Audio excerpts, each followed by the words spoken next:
Thank you very much for that introduction, and thank you all for coming. It's great to be here at the beginning of this session. We're talking about infrastructure, obviously, and obviously a lot of the discussion about infrastructure to date has been about the importance of development of infrastructure, the impact on growth, economic growth, and the impact on productivity as well. But we're here to discuss a different aspect of that. I mean, obviously that's important, but we're here to discuss a different aspect of that, which is really about quality infrastructure and sustainability. We've had some a quality infrastructure initiative, which was quality infrastructure investment principles, which were adopted by the G20 earlier this year, and really we're trying to sort of tease out what those mean and how they are compatible with sustainability, because with infrastructure these days, we're really talking about two things when I think we're talking about sustainability. One is we're talking about the impact on the environment of infrastructure and development, but increasingly we're also talking about the impact of the environment on infrastructure, particularly as the climate changes and in the future. So I'm joined by a panel of 4 experts. As you heard, one of our panelists has suffered his own infrastructure glitch, and his flight was delayed, but he will be here later on. So maybe if we can just sort of kick this off, and I can start with you, Ambroise. Really, what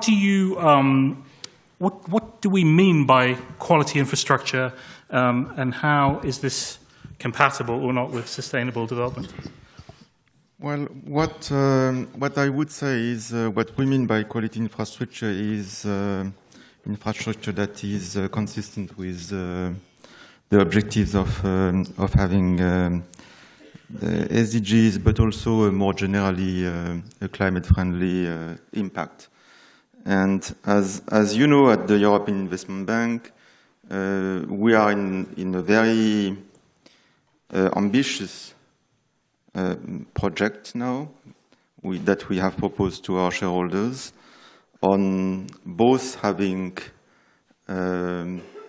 climate targets that are extremely ambitious, moving from 25% now to 50% of our activity by 2025, having 1 trillion of investment mobilized from 2021 to 2030, being 100% Paris aligned by the end of next year. We have also proposed to our board to stop financing fossil fuel projects by the end of next year. So all this means that things are really changing in the environment of infrastructure. And what I'll stop there. I would just mention 1 or 2 projects related to this, and say that for me, one of the biggest evolution in the recent past comes from investors. And you see the pressure on climate and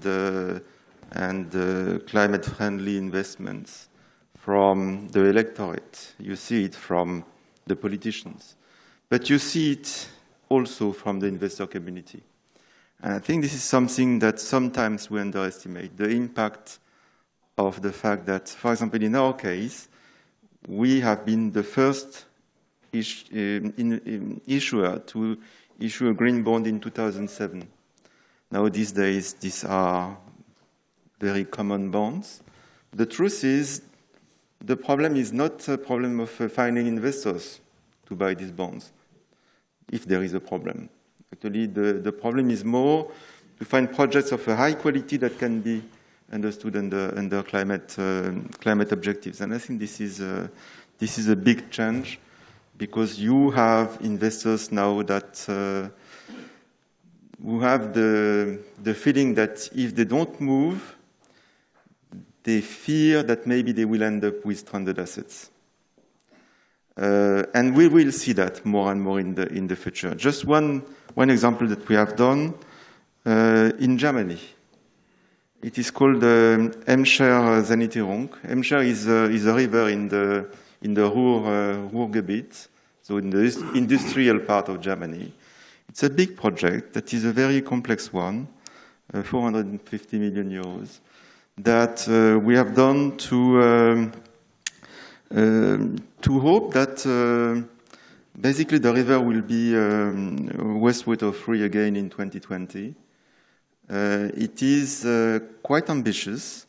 We are very pleased to support this kind of project. And if I may just say in another category, another project that we are very pleased to support, Amundi, the big asset manager, has launched a fund that we have financed together with IFC and Proparco. It is in green bonds are in industrialist countries, and the challenge on green is worldwide. So we need to to find a way that institutional financing institutions, banks, or insurance companies, or local in emerging and developing countries have an incentive to buy these kind of bonds, to issue them and to buy them, because we want that the market, the green market, becomes wider. And this project is quite interesting because it says, okay, we are going to try to create an efficient market in these countries, and as an incentive for the financial institutions in these countries to issue green bonds, we will buy them. And then we hope that the next time they will issue also green bonds that will be bought by local investors or other investors. We have to look always, and I think it's more and more important these days, at what you do on, as an institution that finances infrastructure projects, but also as a funding institution. Great, thank you very much. LAMEFRENDO from the Global Infrastructure Hub, can you talk a bit about sort of where these principles came from at the G20 level and what they're designed to achieve? Yeah, thank you very much. So the idea of a principle emerged initially in 2016 at the Hangzhou Summit, so the G20 that was held in China, where a first definition of quality infrastructure was defined. Then in 2018, there was, under the Argentinian presidency, a work that was undertaken for a roadmap for infrastructure as an asset class. And quality infrastructure was one of the building blocks of that, alongside with some others like project preparation, and also increasing and strengthening, the capital market, local capital market. So last year, some work was undertaken on other pillars, like also project preparation. And then this year, specifically, we focused on the quality infrastructure. So it resulted by the endorsement of the principles, by the communiqué of the leaders in end of June. So in a nutshell, I would say, how do you actually make the difference between what SDG is and what quality infrastructure is, right? So for me, SDGs are goals that provide direction and intentionality, and have been designed for the entire community, like public sector, private sector, and also civil society. As a related concept, the quality infrastructure principle have been developed specifically for policymakers within G20 countries and eventually also beyond, to provide them with an actionable framework to implement infrastructure projects that shows, and then we get into the principle themselves, economic efficiency across the life cycle, with a special attention on debt sustainability and how the constraint is getting onto the public balance sheet. Also provide clear accountability as it relates to environmental and social consideration, and also the good governance of projects. There is also a fifth principles that look into the resilience against natural disaster. So I would say the SDGs are really at the core of the concept of quality infrastructure. As you know, the main SDG that is looking at infrastructure is SDG number 9, which is industry, innovation, and infrastructure. But in reality, because infrastructure is one of the backbone of economic development, it is embedded in many other SDGs, like SDG 4, quality education, 5, gender equality, and so on and so forth. And I think that the last bit that I also want to clarify, because we also have the perspective of the investors that was mentioned earlier, with another acronym that we use is the ESG, so environmental, social, and governance. So here is then back to what these SDG is providing overall directions and intentionality. I would say the quality infrastructure principle are really to support policymakers to make it actionable. And the ESG framework is more criteria that offers minimal directions for investors. So hopefully that clarifies a bit the number of acronyms that we are evolving in. It's always good to clarify acronyms. Thank you. Chair de LONGUEMAR of the AIIB, can you talk a bit about how this worked or how this has impacted the way your institution approaches these questions? How does that work? Okay, good morning, everyone. Let me start by introducing AIIB, as probably some in the audience are not fully aware of this new institution. So the Asian Infrastructure Investment Bank is an initiative by China, which was announced by President Xi of China in 2013. The objective was then dual. First, to contribute to fill the infrastructure gap, mainly in Asia, which was estimated to reach several $1 trillion by 2030. The second objective was to showcase China's ability to host a multilateral organization for the first time in Beijing. The bank started operating in 2016 with one particular feature, which is the level of capital provided by its member countries, which will reach $20 billion of paid-in, which is the highest of all MDBs, particularly the World Bank, who has a paid-in capital of $16.5 billion, which they have received in 75 years, as opposed to 5 years in our case. So now let me go to the question, which is about quality infrastructure. There are four considerations in approving an infrastructure project that we apply systematically. The first is a cost-benefit analysis. The project has to be financially viable. The second consideration is the debt sustainability of the developing country where the project will be developed. Contrary to maybe EIB, our focus is on developing countries and not on developed countries. And this is to not impose any additional macro risk to that country by financing some of their projects. The third consideration is ESG consideration. We have a safeguards policy which covers environment, social, and governance safeguards principle, and they will always apply to any projects that we approve. And the final point is implementation is absolutely critical in ensuring quality of infrastructure. Thank you. Thank you.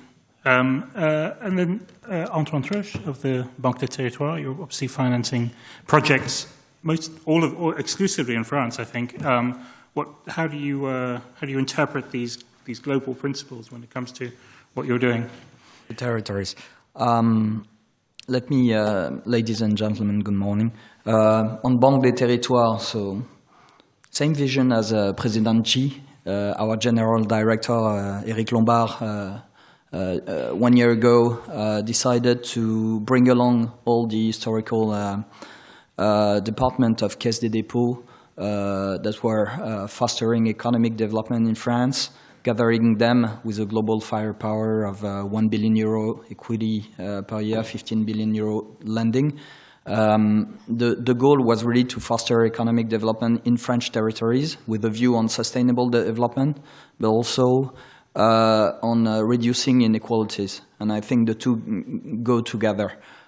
So we work with large cities, but we also work with smaller towns and with suburbs, of course.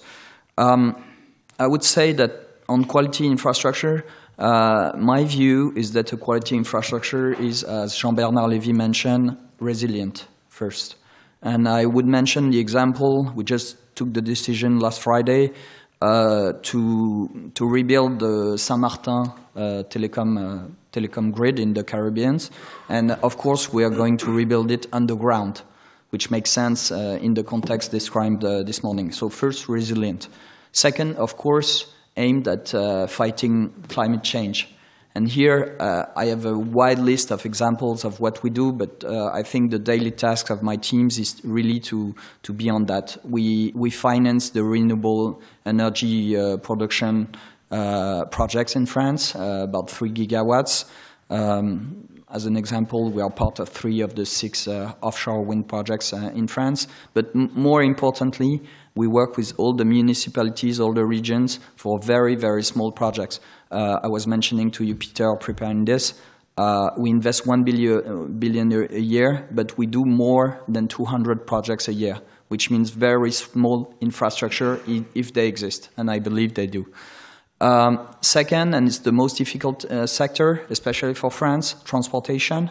You all know CDC infrastructure. We work with airports, railroad, and so on. My view in this and our strategy is really to make change the behaviors there. So, for instance, we decided to be with Lyon and Nice airport, the 2 best-in-class carbon-emitting airports in France. But of course, lots and lots is to be done there, and as a shareholder in these entities, we press a lot.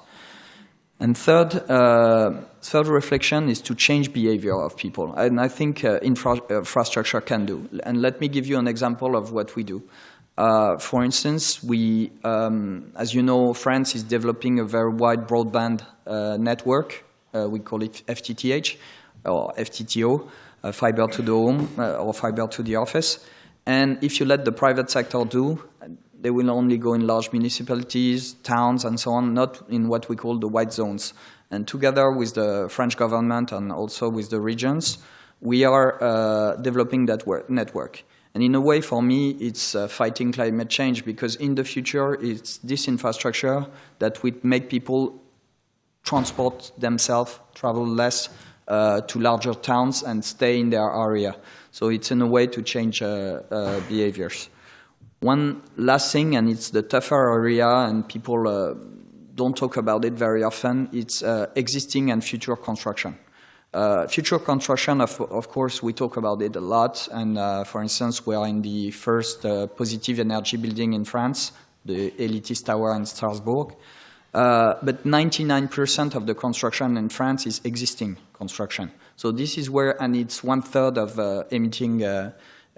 of emissions in France. So this is really a topic that is very difficult to address, where I believe everything is ahead of us, not beyond us. And this is where banks, funds, governments have to work in order to find solution. On paper, it works, because the energy you save will finance the capital expenditure, but in reality it doesn't. So it's one question mark for this morning. Great, thank you. Well, it's a very good overview. I think I wanted to explore a bit the question of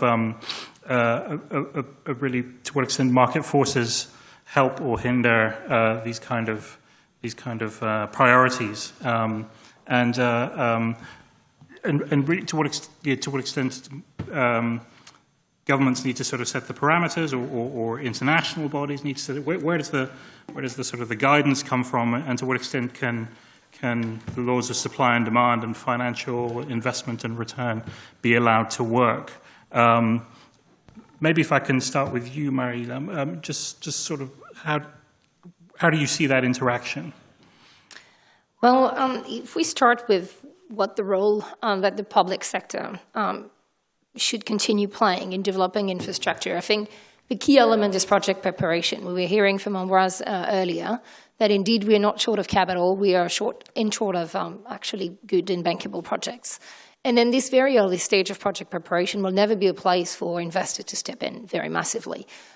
We do have a lot of, in emerging markets at least, multilateral development bank that can provide a lot of support for project preparation facility, but mainly, this responsibility will remain within the public sector, and they should continue leading the way on that front. And ultimately, I think, back to the public sector, it will be their responsibility to decide if projects will be more on the EPC or PPP side. And important that, some of the project with a strong economic case, but maybe not a strong financial case, will have to remain on public's balance sheet. And this is the notion of public good that is very important, and I think something that France, with the concession model, has a very strong and long history on. But very important that, you know, the public sector is also playing its role where it needs to play it. And another element is also that, you know, beyond the key role to play for government, beyond investing, is indeed creating the right conducive environment. And one of the aspects that at the Hub we are exploring, and we're just releasing a report on that front, is the output specification for projects. So we are releasing a new report that shows best practices in terms of defining the right KPIs of projects. And once again, this is something that will be ultimately discussed with the private sector, but important that the public sector initially, when it kickstarts the discussion, start outlining ambitious, realistic, and also the right KPIs to provide the right value for the project. So I think all of the discussion around quality infrastructure is that here we're talking more, and we're talking beyond the economic and financial case, but really what is the value that could trigger environmental and social. And so, yeah, I would say also the other thing is really the social license that we hear a lot from about the public sector, and as I said, this responsibility that it has, and especially if we talk about quality infrastructure, we see a lot of efforts that are done on the environmental side of things. On the social element, there is still a lot more that needs to be developed. So last year we released another report on what we call inclusive infrastructure, so how to really ensure that infrastructure benefits to all communities and all vulnerable groups, including low-income people in rural areas. And so therefore what we discover there is that there is still a big lack of policies to really ensure that this kind of social element is taken into consideration. And as also Ambroise was mentioning before, there is an increasing pressure coming from the investor also for this social license, to which the public sector needs to respond by the appropriate policies. Ambroise, did you have a... Yeah, I would just like to add one point. Here we are all public institutions. So our shareholders are public entities. And when you look at what we have done in proposing, for example, to end fossil fuel projects, in Europe we only did, in recent years, a number of gas infrastructure. Not that many, quite visible, like a TAP or TANAP between Azerbaijan and Italy. But what we have found is, as public institution, we should be where there is the biggest market failures. And when you look at financing gas projects in Europe, they are not so difficult to get financing. When you look and I think Antoine is absolutely right, when you look at energy efficiency, and in particular in newer member states, in the east and the eastern part of Europe, this is much more difficult. And this is probably where the role of a public institution is the biggest. Now, of course, we need to work at the European level on improving regulation. For example, on energy efficiency, there is a problem of lack of harmonization of the implementation of the policies. We know that you don't deal with energy efficiency the same way in Poland and Spain, just because of the climate is so different. But when you look at the way we implement a number of standards, or the certificate that you have to do when you implement this kind of projects, it is not as harmonized as it should be. And for us, in implementing the new strategy for climate, what we intend to do is to do much more energy efficiency, and especially much more energy efficiency in the eastern part of Europe, which means accompany the project promoters and the authorities to develop capacity building, to develop, the quality to get to bankable projects. This is what we have done under the Juncker plan, and it worked quite well in a country like Poland, for example.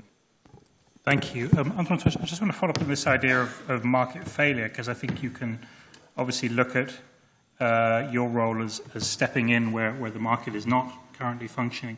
But I guess the other way, or the other risk of that would be that you're maybe stepping into things that are going to be market failures in the future because the world will change and we'll all drive electric cars rather than petrol cars. How do you sort of factor that into when you're making a decision about what you finance? Well, we've made the deliberate choice not to be at the right place in terms of risk and return when it's about addressing those projects that are too difficult for the private sector. But the good thing of having a very wide portfolio is that we also have a strategy where we have, I would say, classic infrastructure that give us that return where we want it to be, and so in a way they finance the more difficult project. Because when we make decisions, if we take purely financial criteria, sometimes we will not go. That project I was talking in Saint-Martin, clearly it's a way risky project, but at the same time now the wind energy market in Europe is commoditized with very clear returns. So, you know, that's the way we address this.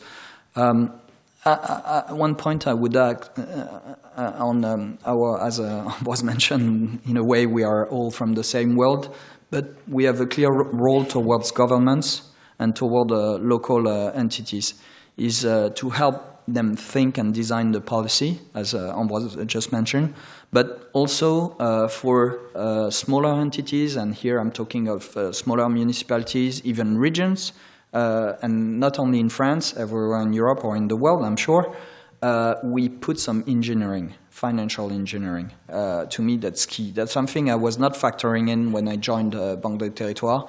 And clearly, when I see the amount of money we put, these 1, 2, 3, 5 million ahead of the project, in order to structure it financially, to make sure that all these sustainable development goals are included in the project, then it's a better world that we prepare in a way. But same, everything is not so easy. It's a long term process. So that's one more thing I want to mention this morning. Thank you. Thierry, if I remember correctly, when the AIIB was founded, part of the idea was that there would be sort of a base of capital, but that it would be very much also a platform to then attract private investment.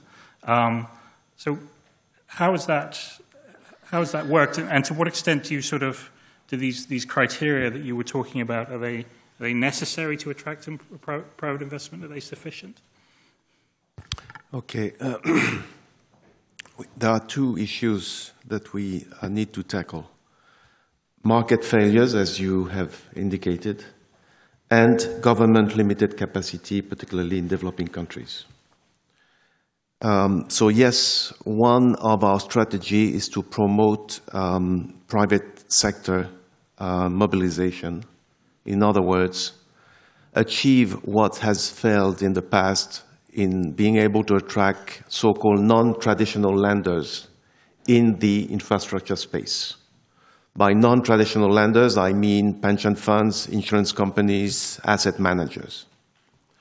How do you achieve that? And that's the challenge. The main issue is how to best mitigate risk. And behind that issue is how to best price risk. Once you have priced risk properly, then maybe you can attract those non-traditional lenders in, for example, greenfield projects. So in the construction phase of projects where the risks are higher, as opposed to brownfield where there is revenue generated and the private sector is keen to get involved because they have a better visibility on the revenue generation of the given project. So we are motivated to achieve that, and I can't yet provide concrete example, but there is more and more interest, particularly as a result of the very low interest rate environment, which pushes those investors to be more interested in the infrastructure space, which probably is one of the last providing the yield that they are searching for. So this is my first reaction to your question. I wanted to give one specific example, which is in a way related. We recently launched with Amundi a portfolio of Asian climate bonds. We have put ourselves $500 million with the idea to catalyze another $500 million. And the idea is to promote issuance of climate bonds by Asian corporates. So in a way, by doing that, we are addressing a limited activity of issuers in Asia in climate or green finance. And we are trying to promote that aspect of the business to feed into the green infrastructure space, additional resources compared to the past. Just add one example to support what the first point of Thierry. Market failure is a dynamic issue. It's not static. 20 years ago, you would have needed EIB to finance wind farm onshores. 10 years ago, this was not really needed. 10 years ago, you would have needed the EIB to finance offshore wind farms. And today, this is needed in some countries. We have financed, for example, or we have helped crowding in other investors in projects in Poland. But in other countries, this is less and less the case. And projects get their financing without EIB. And this is, for us, very fine. I mean, it means that there is the investors that are ready to get financing in these big projects where previously you would have needed EIB. When you look at wind farm offshore that are floating offshore is much more risky. And for that, you need EIB to support the financing. And that everywhere in Europe. You have projects in Portugal, in France, elsewhere. Here, the market is not mature enough or is too risky so that you can avoid asking for a public institution to support your project. And I think this is important because it shows that the aim is to increase the investment, and we need to make sure that where we are financing projects, as much as possible, we have what we call additionality. So basically, if I read what you're saying, then floating offshore wind is the next big private investment opportunity, and in 10 years' time, the market will take care of itself. You heard it here first. Okay, so you're finding the next cool thing. We have the two projects in France in the portfolio, and we put it in the high-risk zone. I want to talk a bit about, as we have sort of public sector-oriented entities here, I want to discuss a bit the question of competition. To what extent are you competing with each other on projects? And to what extent to get involved in projects? And to what extent is there a tension there in terms of maybe potentially that leads to lower standards, or if there are projects that are very attractive to different lenders that they can maybe cut corners a bit on standards? Is that something that you come across? It depends how you define competition. There is price competition, which is obvious. There is quality competition, but there is also standards, conditionalities, all those considerations. We at AIIB, when the bank was launched, people were saying you'll struggle to identify bankable projects. So people said, well, you have so much money, but the deployment of that money will be a challenge for you because of lack of bankable projects. The reality is that we are flooded with demand. And why are we flooded with demand? It's because of the way we do business. It's because it takes us 6 months between the time we identify projects and we approve it, compared to, for example, AIIB or World Bank, where it takes between 18 and 24 months. Clients have been complaining to the World Bank AIIB that they are too slow, too bureaucratic. They impose conditionalities that are not flexible. We are flexible, we are fast, responsive, and that has created some positive competition in our favor.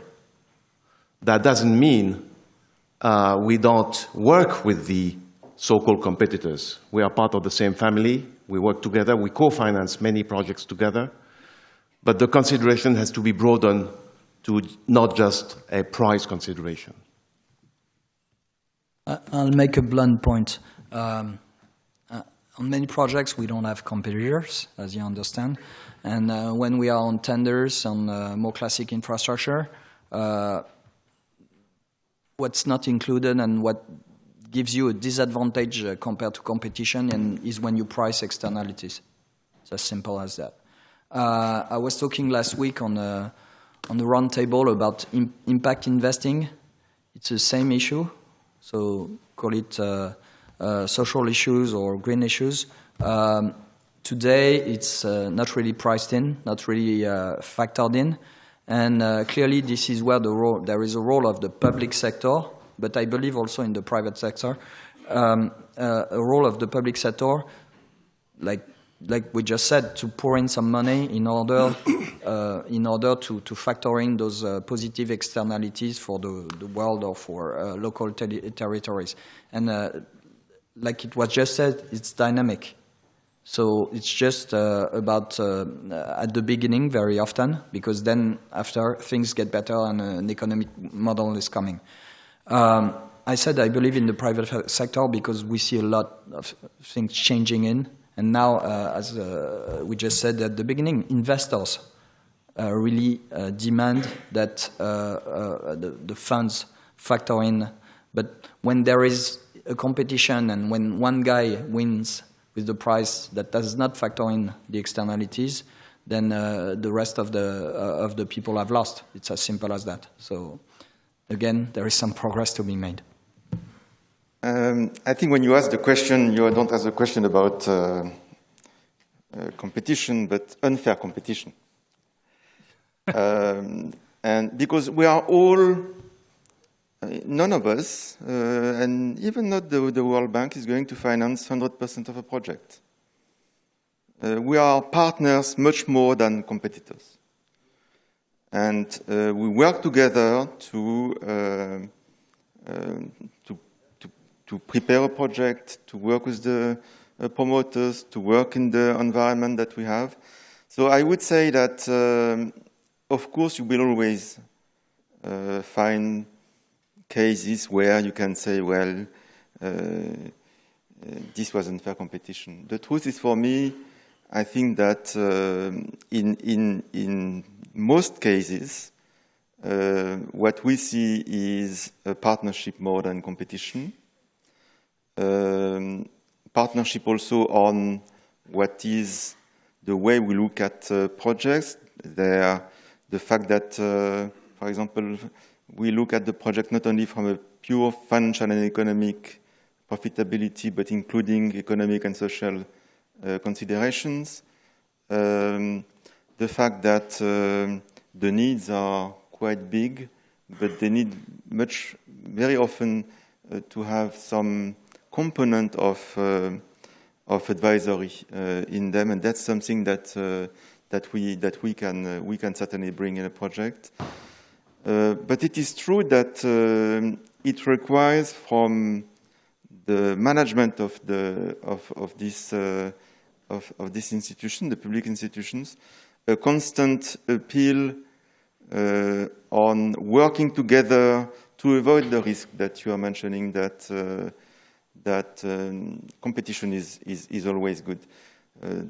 if there are unfair competitions, in some cases that can have negative consequences on the sector in general. So we need to try to avoid that. Marylam, from your perspective, do you see that? How do you see that issue? Yeah, so obviously the hub is not an investor or a lender itself, but we work a lot with institutional investors, for example. So, and I would say, back to the point that Ambroise is making, is that I would see more partnering as opposed to competition within this specific group of institutional investors. And especially, I would say this competition is bringing more value because of this quality infrastructure focus that we see. So, and this year we released a survey with the EDEC Business School on the perception of infrastructure for institutional investors. And one of the questions was related to ESG. So it's the third edition of this survey. We conducted it in 2014 and 2016 initially. And there was an interesting data that came out of the survey, which said that if you ask institutional investors if it would consider as a first order question environmental and social and governance to the expense of performance, financial performance, in 2017 only 17% said yes, and this year we had 36%. So we double the perception. So that shows there is an increasing appetite for them to go towards this ally. And also back to the partnering element, we do see a lot of initiatives that are getting this really more tangible. One of them is the Investor Leadership Network, which is a G7 initiative where you have 12 investors that are coming together. It's pension fund, but also banks, like Natixis Banks is actually part of it, where they really work on specific tangible action, capacity building. Another initiative of that kind is really, again, on capacity building. We mentioned that earlier, and the capability that is still lacking in public sector organization. We partner with Meridiam and also under the sponsorship of the French government for an initiative which is called the Africa Infrastructure Fellowship Program, where we provide training to public servants in emerging countries to help them to be good project managers of infrastructure projects from a very early stage of development towards operations. And I think that shows very much that increasingly a lot of the solutions is actually sitting at the nexus of public and private sector. So it requires a lot of leadership on both sides, on the public and the private sector sides, to be able to sit at the same table and engage the discussion. Good. We're going to come to some questions in a minute, so I hope you all have good questions ready. I'll come to you in a second, but just really one final question from me for the panel and really for all of you is, I mean, I've heard a lot about we talked a lot about the big infrastructure needs and financing needs, the complexities of financing it publicly, privately, and obviously making sure that it's done the right way, with the right quality, with the right environmental impact and resilience. I guess I wonder, how will we know in 10 or 20 or 50 years' time whether all of these initiatives have been a success or not? What are the benchmarks we should be looking at for determining whether this has worked? Well, the true benchmark is, have we achieved the Paris targets or not? I mean, this is our common objective. So if we fail, the next generations will pay the price for our failure. How do you see it? Yeah, I think that's certainly one very tangible one on the Paris Climate Agreement. And also, there is, as I mentioned earlier, the kind of social license. We see a lot of community that are now being more vocal about the infrastructure projects and wants to be involved at the very early stage for more systematic stakeholder engagement. So this is also going back to us directly through the communities and into our ability or not to deliver what we promised. What kind of time frame are you looking at in terms of? I think the time frame differs on the type of projects anyway. So if I take the SDG goals, I have here a map of the projects that we finance and SDG goals. There are 4 of them that we are aligned with. And the way the SDG is drafted gives, in a way, the measure. So goal number 6 is clean water and sanitation. So So we have, for example, financed a project in Egypt, providing sustainable rural sanitation. To measure success, once the project is finalized, you will know if people have access to clean water or not. So hopefully that will not be in 10 years. That will take no more than 2 to 3 years. Then goal number 7, affordable and clean energy. So that is an area where we are obviously active, and I can give you one example, is the founding of a gas power plant in Yangon in Myanmar. First of all, you have to take into account the time to build the power plant. Now, there are experts in the room, they will know. And it's only after that that you will measure the impact it has on the mix of energy in Yangon and in Myanmar. Goal number 9 is industry, innovation, and infrastructure. So the question is, how do you measure innovation? What does it bring? So I'm trying to find an example. In Oman, we are financing a broadband infrastructure. It's clear that once the infrastructure is built, access to Wi-Fi or to fiber, internet will be immediate. So you won't have to wait for 10 years, and so on. So my answer to your question is that it differs on the type of infrastructure, and it's also a question of comparison with the right comparators. Antoine. I spent 15 years in the energy sector and in industry, so actually I think it all relates to the same. The targets of the Paris Agreement in terms of degrees, the global target. Then you have to limit the ppm of CO2 in the atmosphere, because actually we don't know how much it relates between the two. Then you need X gigawatt of non-green energy replaced by green energy, and so on and so forth. What I want to say is the way we set goals to our teams on a yearly basis, not on a 30-year horizon. We say next year we do X gigawatt of clean energy. We do X million of fiber plugs. We do X square meters of renovation for energy saving, and so on. So it's what I call the Japanese steps policy, small steps towards one goal, one big goal. And so it's pretty simple, but this way, and to me it's a decision criteria as well. It's not the long-term objective, it's next year's objective. How do we set the objectives? We set aside the financial goals, the 1 billion euro invested. We put the real numbers that will help. One last comment that I wanted to make is that there is a threat, which is to be politically correct and just go on the green projects. 85% of the existing infrastructure, 85% of existing real estate is non-green as of today. So we have to go into these yellow field projects, and it will be a very easy tendency, including for Caisse des Dépôts, for Banque des Territoires, to say, I only go into these politically correct projects, if I may call them. And so we have to work on that, because those are more difficult. There is not always an economic model, but it's, if we want, like Ambroise was saying, go on the mass market, this is where we have to go. Great, thank you. Well, hopefully that discussion has stimulated lots of questions. Let's just raise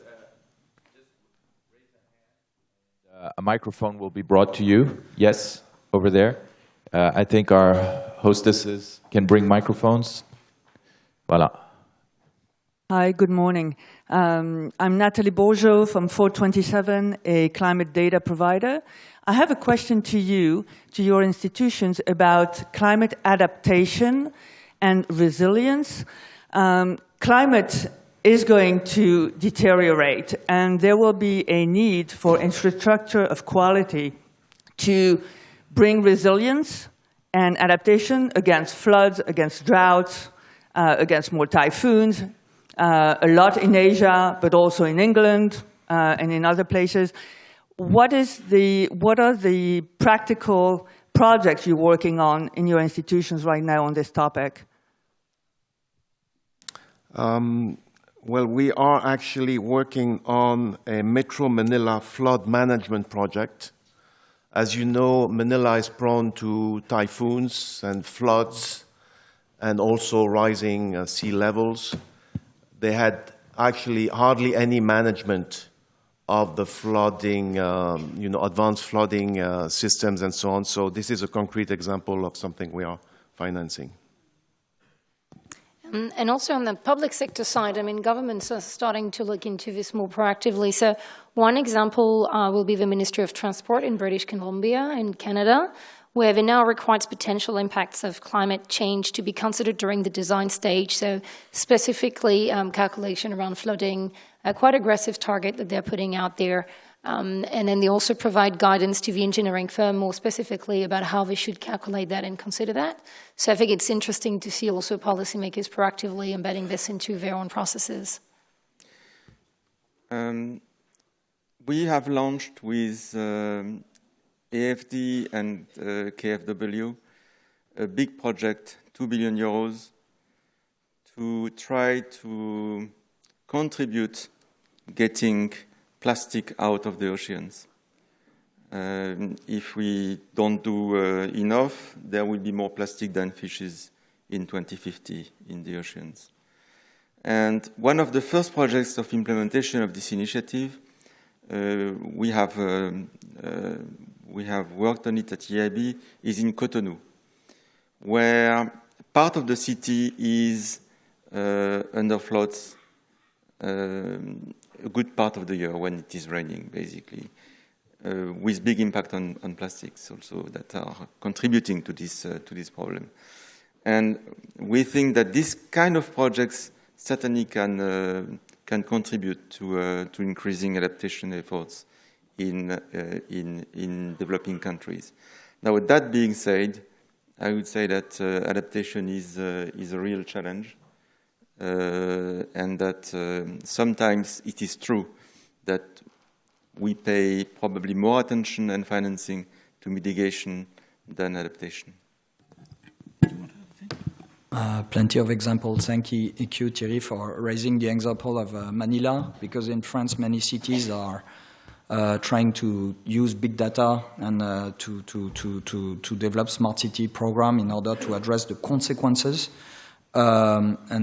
On another topic, infrastructure is one thing, and in France you can mention the commission that is surveying at the moment all the bridges, all the ouvrages d'art after the Genoa accident. But there is also housing. I remember what happened in Marseille or with Xintia, and so we work with all the regions and municipalities in order to build a resilient infrastructure. Raise your hand. Yeah. You see? Okay, I great. have a question we'll take here. one from over here. Thank you. Chris Coles, the Capital Spillway Trust. My concern is numbers. There are 4 or 5 of you. I bet there's no more than 100 decision makers between all of you. Yet you have a global population with a global climate problem, and you need as many actors as possible to come forward with their ideas. And I'm arguing that the one aspect of infrastructure no one seems to be addressing is how do you get all the little actors together and bring their thinking forward, because in amongst them you're going to find success stories. Yes, you're going to have lots of failure, but you have to find as many ideas as possible to solve your problems going forward. And my argument is that the infrastructure that is missing that you must address is how you create an infrastructure of the provision of free enterprise equity capital right down at the grassroots of society, so that you get all these actors in. And I'm asking you, how are you going to go about doing that? Thank you. It's a good point. The second purpose of AIIB as drafted in the charter of the bank is, and I cite, promote regional cooperation and partnership, including addressing development challenges. So it is part of our DNA to partner with the right partner to address development challenges. Who are those partners? There are many stakeholders. Countries, other multilateral organizations, private sector, even in some cases individuals, and I mustn't forget NGOs. We do speak constantly with all of them. They do speak with us constantly. So I was a bit surprised when you said that this piece was missing. This piece cannot be missed. As Ambroise said, we will never finance any projects by ourselves. We need a specific environment, legal, business, with the right partners. And so I think far more is done than what you hinted to. Do you want to add something? Yeah, I mean, this is a difficult question, and I completely agree with what Thierry said. Being public banks does not mean that we are not capital constraints. And we have capital constraints. And in our case, even a bigger one, because, as you may know, we are about to lose our first shareholder. I don't know who you mean. And we have worked for 2 years to get a capital increase that the 27 are going to get the share of the 28 member states if it leaves. But we all know that that equity is probably among the where we could have the biggest impact, but it is also what is the most costly in terms of capital. So we try to develop products in using capital or being active in providing equity to capital funds, where we see the biggest market failures. And let me give you one example. We have contributed to an infrastructure fund in France, which is one of the funds of FL. It is called FL Transition Energy. Smaller promoters are also under strong capital constraints, and they need to wait a long time for their projects to mature before they can have some relief in capital to get to new ones, even if they have projects. So what this fund is trying to do, and we've done that with many others actually, and BPI and many others, is that we then would do the bridge, FL, they would do the bridge for these promoters to be able to launch new projects, not waiting for the current projects to mature before they can move on in new investment. This is the kind of projects that I think we can help fill the gap of what you were mentioning. The other thing is that what we do at EIB is we always try to check when we do a project, and that's the advantage of being very centralized. We are a bank of engineers, and we are basically all in Luxembourg. That replicability. How can we try to transfer a project we do in a country to replicate that in other geographies? If we can do that, it's also something where we can really have an impact. Great, thank you. We maybe have time for one more quick question, if there's anyone on. Oh, there's someone there. Morning, everybody. Thank you for this very interesting discussion. I'm Pierre Ducret. I'm the acting chairman of Finance for Tomorrow, the Green and Sustainable Finance Initiative of the Place de Paris. Antoine TROESCH has stressed the importance of technical assistance and development facilities at the very early stages of the project, especially when it's about making them sustainable. My question is, are you development banks, whatever they are, domestic, bilateral or multilateral, improving the efficiency of this very strategic resource? I mean, and not only for what is called in the financial world financial structuring of the project, but also the very design of the project themselves, especially when it's about small projects. We need this kind of assistance. I think that's a question. Yeah, that's for me.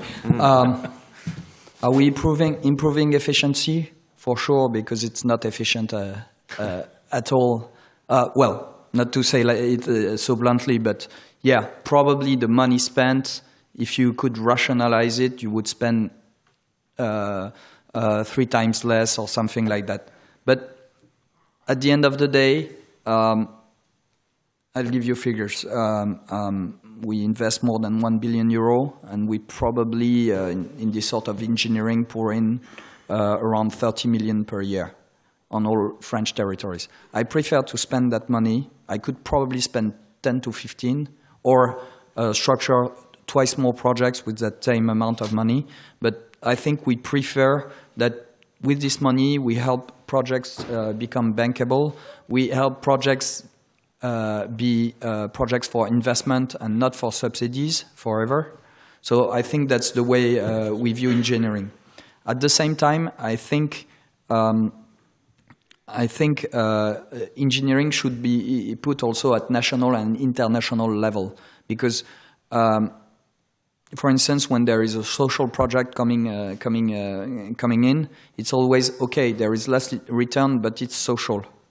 And so at the end of the day, last year, France on impact investing 40 million in total, compared to the trillions invested in infrastructure. So it's because those projects have a lesser return, have more risk. How do we design products that are mass products that can be replicated and that can be as good as classic products? And this is where I believe the public sector should step in order to subsidize these products at the beginning. So this is exactly what happens for technology with, as we mentioned, onshore wind, subsidized, because we are subsidizing a technology. Here I'm talking about subsidizing externalities at the beginning, and then to have a viable product with as good a return as normal products. So again, it's open thinking. We are trying to design that with the French government, with the European Commission, with my fellow colleagues here.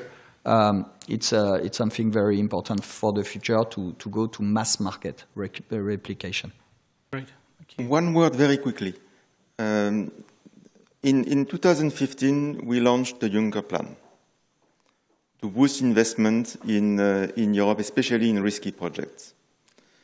The first country, beneficiary country of the Juncker Plan related to GDP, I mean that France, Italy, Spain are of course the biggest beneficiary in volumes. But compared to GDP, the first country beneficiary is Greece. And this is because we have decided that we wanted to help projects to be developed in Greece at a time when the banking system in Greece was not in the shape that it is today. And we would not have achieved that without a strong push for advisory and support. And I think this is, I mean, this is in the DNA of a public institution to push for advisory. And otherwise, we would probably be much criticized for developing projects where others could have been developing also. Aylan, final word from you. Yeah, some piece of data on what actually you mentioned in terms of the efficiency of use of project preparation money. So project preparation meaning from concept, pre-feasibility, feasibility up to structuring. So there is an independent research last year that was published that showed that in Asia and Africa, we had 4.2 billion committed for various project preparation facility operated by multilateral or bilateral funds. And in reality, only 277 million has been spent. So I think that shows that despite there is some efficiency that has been happening, this pool of money still need to get to this project at early stage. And definitely, I think this is an effort that the G20 would like to continue. I mean, this was flagged to the G20 for the first time in 2011 at the French G20 here. And since then, there is ongoing efforts, but definitely some more support will be needed. And I think MDBs are trying definitely, especially in emerging markets, to support this development. And through, for example, the standardization of project preparation and the use of a platform source that you will be hear about later on today. But definitely in terms of this data, I think this speaks for themselves. There is still some efficiency that needs to be found. Good, thank you. I'm afraid we're out of time, but I want to thank you all for coming and for listening and for your questions. And also, please join me in thanking the panel.